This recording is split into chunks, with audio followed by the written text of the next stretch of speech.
Good afternoon, and it's a great pleasure to be with you to launch this great project, Experts by Experience. It's absolutely front and center of what we want to do to ensure that anyone who has had a lived experience of homelessness and the run up to homelessness has their voice right in the center of our policy making. It's absolutely vital for us to do that so we understand what it is we're trying to fix. It's why the new project is so important, and it's why it plays such a crucial role in supporting the development and implementation of homelessness and housing policy in Wales. So I'm really proud we're doing this together with the Oak Foundation and implementing one of the recommendations made by the Homelessness Action Group to involve people with lived experience of homelessness in our decision making directly. So since the Action Group's report and recommendations, we've published the Ending Homelessness in Wales Action Plan, building on the reports and recommendations of the Action Group. And a completely key part of the action plan is to empower people with lived experience to influence our policy and practice, to clearly demonstrate our commitment to listen to people with lived experience as we make important policy decisions on homelessness in Wales. I really do honestly believe that the more we engage and involve people who've experienced housing support services or homelessness itself as policymakers, the more dramatically we can improve the outcomes for people and contribute to homelessness reduction and prevention. Because it's all very well for me to pontificate on about lovely looking policies and strategies and so on, but until you've actually rocked up and experienced, on the ground what it actually feels like to be in a part of one of these services, then you really don't know what it is you're trying to fix, I think. And it's really important for us to understand what it is we're trying to fix and what needs to happen. And that way we can turn Wales into the exemplar that we all know that it's possible for us to be, so that we have the chance to make sure that homelessness is rare, brief and unrepeated, as we always say, but that we people who need to use the services get the best possible experience of doing that. So I know that we've got a range of exciting opportunities being delivered, training, workshops to develop skills and confidence.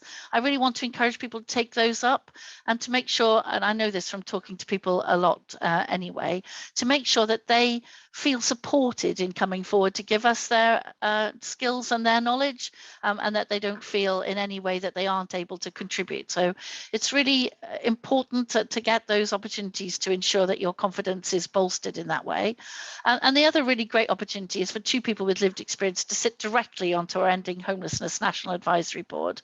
And I really am excited to do that, because that important forum provides me with robust advice on policy development and challenge about what we're doing. So it'll be really great to have those two people on that as well. I know, Katie, that Cymorth Cymru is busy developing a project website and relevant materials to support people on this. And I want to take this opportunity, as always, to extend my heartfelt thanks to you, Katie, and your team who are coordinating the project and developing the opportunities. And as always, to say that without Team Wales and all the people who've worked so hard in this, we wouldn't have got this far in the first place. So I want everyone to take part in the project and make sure that we do actually ensure that Wales is the very best in the world at dealing with both prevention and sorting out people who do become homeless. I just want to say as well that it's a key priority in Wales, despite Katie reminding me of all the other things I'm supposed to be doing all day. And it's framed as part of the cooperation agreement between Welsh Labour and Plaid Cymru as well. So it's a shared political priority across the piece. And I think everyone on the call needs to know that, because that shows you how front and centre this piece of work really is to the Welsh Government. So please share your views with us. We will certainly listen and act on what you tell us. And I'm really glad to be here, Katie, and I'm very much looking forward to hearing the questions and having a conversation. Diolch. Thank you very much, Minister. Well, as I said, we've had loads of questions submitted in advance of the event. People have asked me to ask them on their behalf. Not to say that you're scary, Minister, but some people might be a bit nervous. So I've agreed to ask them on their behalf. So the first one, someone's asked a question about whether you see night shelters being able to recommence this winter. And I know there's been a lot of change, and you've probably got something to say about that. Yeah, I'm not scary at all, Katie. I'm just a regular person. I keep saying that to people. So, you know, I haven't got any special claim on being scary. No, we don't support night shelters. We didn't support them during the pandemic, and we don't support them now, for all the reasons that I hope people will realise that they're not dignified. They only operate to provide some kind of shelter during the night, and you know, it's not home exactly, is it? If you've got to be chucked out on the street no matter the weather. It's, you know, I just don't think it's a dignified or appropriate solution. So we won't be doing that. We've made £10 million available this financial year to local authorities for homelessness costs, in addition to what they would have already got from the hardship fund. So my own view is local authorities are well resourced not to have night shelters in place, and they need to make sure that they don't exist. We keep emphasising, by the way, Katie, that all of the support services are available for all of the various solutions to local authorities. So absolutely not. So you've been very vocal about the need for people to have that dignity when they're using homelessness services or temporary accommodation. You've really strongly advocated for self-contained, high quality, you know, accommodation for people, haven't you? And put lots of funding into that. We've got a couple of questions from people about the experiences of young people. So Josh, you were asked, why isn't there much support out there for young people if they are homeless or have come out of prison? And the second question from Peter was, why are young people put into B&Bs with drug addicts and violent criminals? Why is there no housing for young people who are not university students? Young people who are at their lowest point have nowhere to go, and this leads to drug use to escape. Are you able to reflect on the provision for young people and what you'd like to see in the future? Absolutely, Katie. So, you know, and this is part of a wider problem we have, haven't we? Because we did one thing in Wales, and it's led to another problem that we have, which is we have far too many people in temporary accommodation right across Wales, young and old. It's a particular problem for young people. I absolutely accept that. But at the moment, we have, I don't know, 8,000 or so people in temporary accommodation. Absolutely appalling. We obviously need to build social housing at pace and scale. We're addressing that. We've got some significant hurdles to that in the 35% increase in the supply chain costs and a number of other problems. But be assured we are going as fast as humanly possible to get that housing into place. And we have a whole range of other things happening. We're letting our social landlords, councils and RSLs buy houses off the market. We're extending all kinds of opportunities to people in the private rented sector to give their housing across to us so we can bring it to standard and use it as social housing. Everything we can think of to maximise that social housing we're doing. Anyone who has any other ideas, please say. I'm more than happy to try and maximise it. In the meantime, we're also doing quite a bit in the prevention area. We've got another 3.7 million in the youth support grant to identify young people at risk of becoming homeless at an earlier stage. And we're doing a lot of preventative work. I can't emphasize that bit enough. We've obviously got to help people who've already fallen out of their housing, but we've absolutely got to you know, as my friend Lynn Eagle always uses this analogy, so forgive me, we're fishing people out of a river. We've got to stop them falling in the first place, haven't we? So we absolutely have to do that. So making sure that we're working right across the government with Lynn Eagle and others in the government to make sure that we've got all the support services in place for families in the first place and for young people coming out of care and various other things to make sure that they sustain their housing in the first place. And then we do have another 20 odd projects with new and innovative housing and support for young people, specifically for young people across Wales as well, for vulnerable 16 to 25-year-olds, supported accommodation, lodgings, training flats, tenancy support, shared accommodation, transition support, LGBTQ plus supported schemes in particular. I'm particularly concerned with people in that category for the preventative work and working with families to make sure that we don't have more people than necessary coming out of families who haven't got the support necessary to cope with what happens when a young person comes out, and to make sure that we get the all the support in for those particular cohort of people. And we fund Shelter Cymru to help people maintain tendencies and avoid homelessness, and obviously the supporting people grants, Katie, are available too. And then just to talk about the prison bit for a minute, we have a number of projects working with prisons to try and make sure that people do come out into accommodation. I did actually just personally walk with a young person coming out of a prison in my own constituency to just see how monumental the task in front of them is to get through all the things they're supposed to do with no money and nowhere to go and so on. So I do absolutely get that. So we've been doing a big piece of work on the prisoner pathway, as it's called, for young people as well as others, because we do definitely have a kind of revolving door thing going on there, which we need to get to the bottom of. We've been working quite hard with Cardiff Prison to try and break into that circle and get people the sort of specific support. And I know I wasn't asked this question, Katie, so forgive me, but we've got a particular line there for veterans as well, who have a particular problem with that kind of setup. Thanks very much, Minister. A very comprehensive answer. You've mentioned the social housing sector quite a lot, and that it's being overstretched and social housing being limited, and obviously very supportive of the 20,000 social homes commitment, but that will take some time. So where young people are looking at private rented sector, quite often letting agents will ask for a guarantor, and young people who are experiencing homelessness just simply don't have access to that. Do you have any plans in place to combat this, or to help young people to access the private rented sector more easily?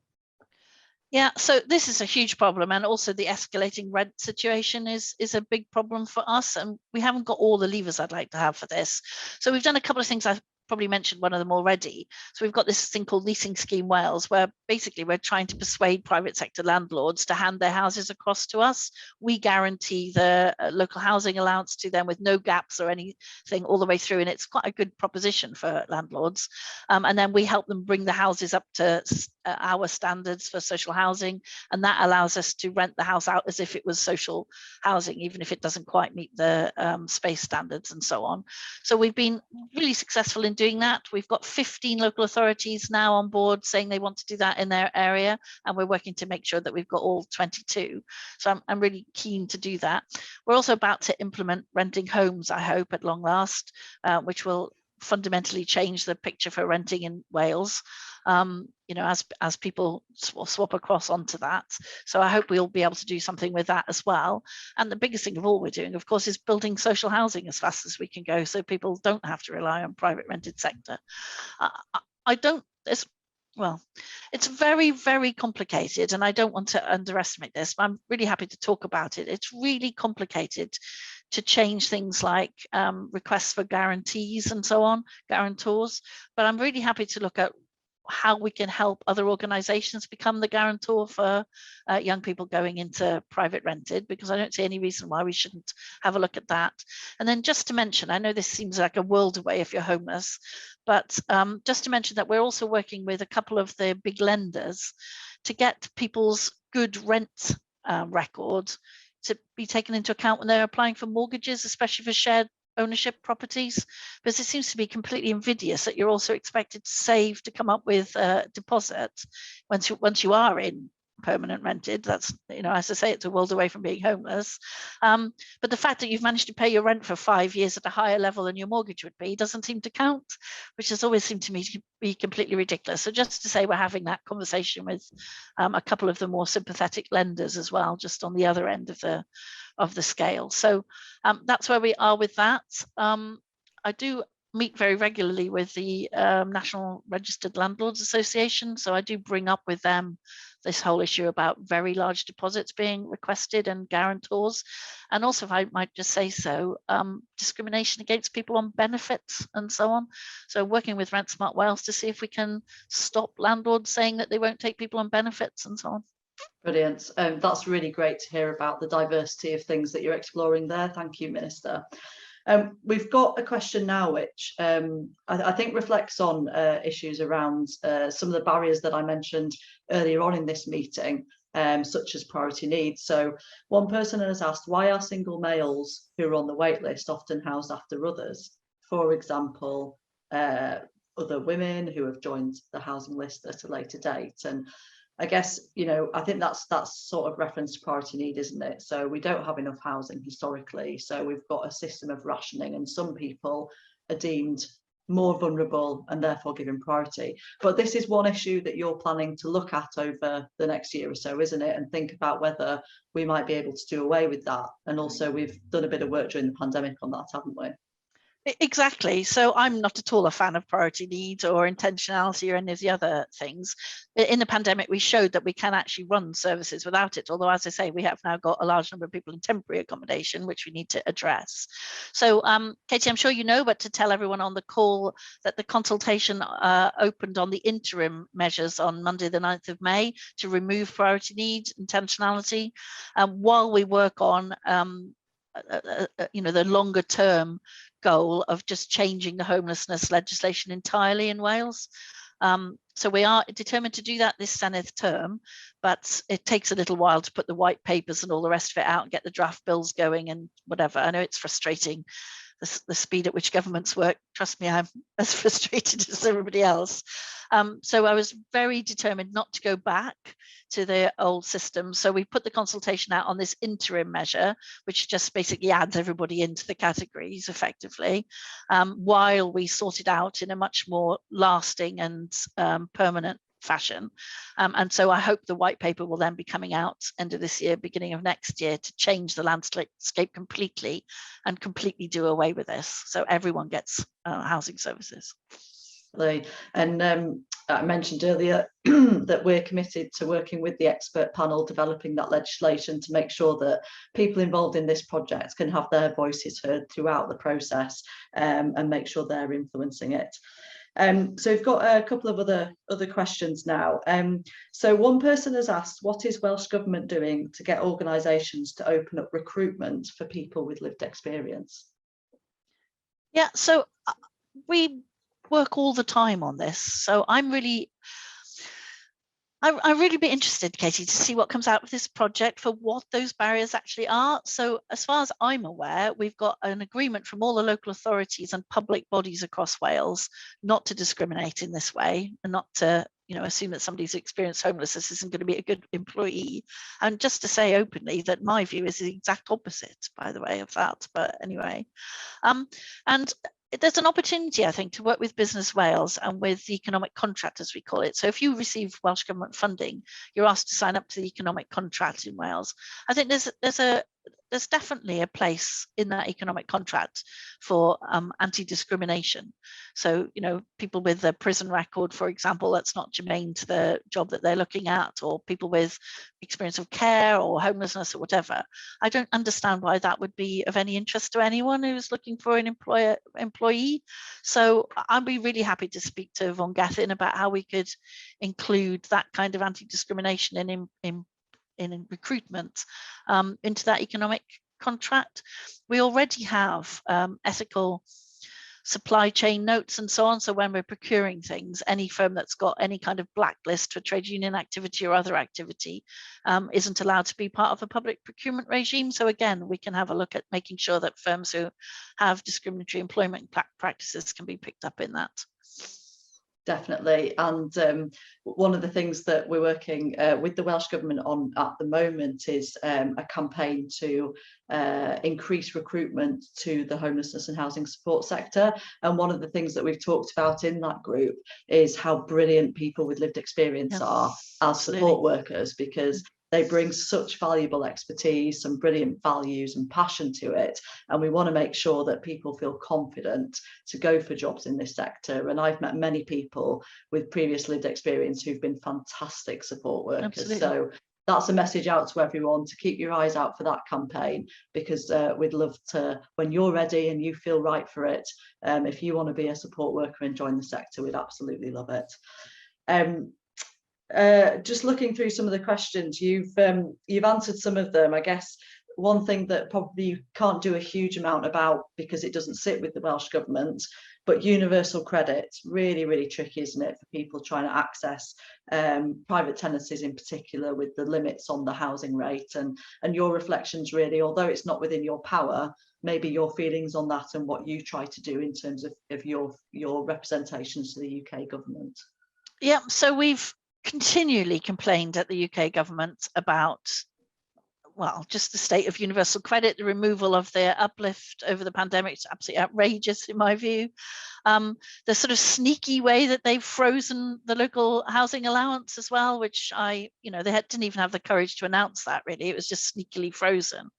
And you'll know it's supposed to be 30%. It should be 50% in my view anyway, but it's supposed to be 30% of the local housing stock, and it absolutely is not in most places. In Cardiff, I think it's about 5% if you're lucky. So, you know, that's obvious nonsense. The whole way that universal credit works is just horrendous. So, you know, it's obviously much better to get people into social tenancies anyway, so they don't have to deal with the difficulty of trying to claim for the housing related part of universal credit. But yes, absolutely. So I meet very regularly with UK ministers where we just repeatedly bang on about why have you done this? What do you think it achieves? How does it help? So it just, leaving aside the human cost, which is obviously huge, and you know, just let's assume that even the UK government understands that. This doesn't make any financial sense, because actually homeless people are expensive. So keeping them in their private rented accommodation is much cheaper than having them fall out of it and become homeless. So I just do not understand what freezing the local housing allowance does, other than put the bill up for services the other side. So it just doesn't make any sense at all.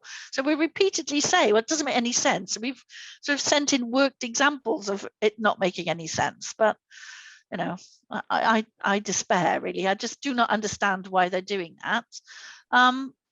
So, you know, well, it just makes no sense. So here in Wales, we just work with our own private registered landlords.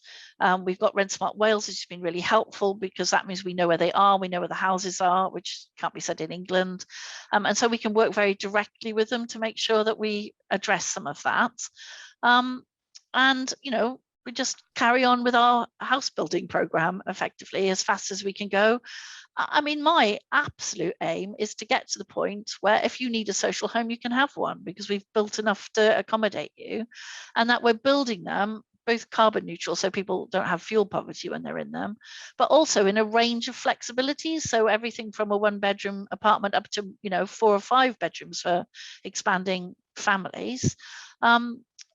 You know, and actually, so that people don't have to move, one of the things I'm really increasingly looking at is modular homes. So I went to see a great one in Bridgend the other day, where basically the plot is big enough to add modules to the house.